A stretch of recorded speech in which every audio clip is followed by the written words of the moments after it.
Mortal Kombat 1 has had a bit of a tumultuous journey over the last year and a bit. When Mortal Kombat 1 released in September 2023, it was met with pretty good reviews across the board, and its post-launch roadmap seemed like a slam dunk thanks to a strong lineup of DLC fighters like Omni-Man, Homelander, and Peacemaker. But things haven't gone smoothly. Though Mortal Kombat 1's first combat pack was generally met with positivity, the game was frequently criticized between DLC fighter releases, mostly for its lackluster seasonal content and a few now infamous microtransaction scandals. Despite that, developer NetherRealm pushed ahead with its plans to release a major story expansion and a second wave of DLC fighters. Flash forward 4 months and Mortal Kombat 1 is about to release its final DLC fighter, Terminator 2's T-1000. And while an official release window hasn't been given for the fighter, a few dates seem likely. When Mortal Kombat 1's T-1000 could release? What past Mortal Kombat 1 DLC release patterns have looked like? Mortal Kombat 1's first combat pack began to roll out just 2 months after the game's release. Invincible's Omni-Man arrived on November 9, 2023, and was followed by Quan Chi just 5 weeks later on December 14. It took quite a while for Mortal Kombat 1's next DLC fighter to appear, however, with Peacemaker being mysteriously delayed at the start of 2024.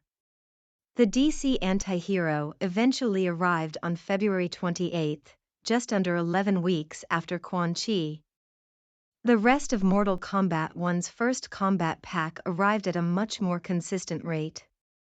Ermac was released on April 16, The Boy's Homelander arrived on June 4, and Takeda was added on July 23. All 3 of these DLC fighters were released almost exactly 7 weeks after one another. Mortal Kombat 1's second combat pack has been similarly consistent in its own way. Sector, Syrax, and Noob Saibot all arrived alongside Mortal Kombat 1's Chaos Reigns expansion on September 24. Scream's Ghostface was released exactly 8 weeks later, and the most recent addition to the roster, Conan the Barbarian, was released exactly 9 weeks after him. Note, all dates given here are when the DLC fighters became available for early access to those who had purchased the combat pack. They all released exactly 1 week later to those buying them individually. Taking all of the above information into account, it seems extremely likely that Mortal Kombat 1's T-1000 DLC fighter will be released between 7 to 9 weeks after Conan's early access launch date. This means that T-1000's release window would be sometime between March 11 and March 25. Of course, it's always possible that Mortal Kombat 1's T-1000 receives a mysterious delay that results in a strangely long wait like what happened with Peacemaker last year.